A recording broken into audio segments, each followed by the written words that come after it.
ضمانك بتدفع له بنفسك ان هنا في كيو ار بتسكان ال 16 رقم. كمان بديك فاتوره ضريبيه من غير ما بضيف عليك ال 14% القيمه المضافه، بديك فاتوره ضريبيه بنفس السعر. بكام بقى السعر ده كله؟ تعال الاول اوريك محتوى العلبه عامل ازاي. بص يا باشا، مبدئيا السماعه بتنزل معاك مع الوصله بتاعتها ومع طقم الودانات. اتفرج معايا كده على شكل السماعه بالتفاصيل.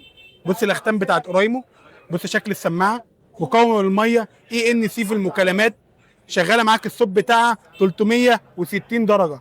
اورايمو اللي بتقول لك الكلام ده اي ان سي، يعني حرفيا تجربه مكالمات. شايف الدوشه دي كده؟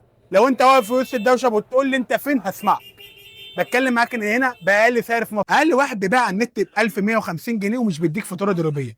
انا هبيعها لك باقل منه ب 975 وهديك كمان فاتوره ضريبيه. لو فصلت مني اعمل ايه؟ اقول لك تشحنها شحن سريع طيب سي في 45 دقيقه فولتها 100%. روح بيها ده. طب 10 دقايق عشان مستعجل؟ 10 دقايق تقعد معاك ساعه يا عم، يعني رحت الشغل وفطرت كمان. احنا فين؟ في العطار، مول الغول، محل 101. بفضل الله اشحنها لك لاي مكان في مصر في يومين اتنين فقط. مش تعمل لايك وفولو، مش اللي صعبه اللي عايز يجيب حاجه اصليه.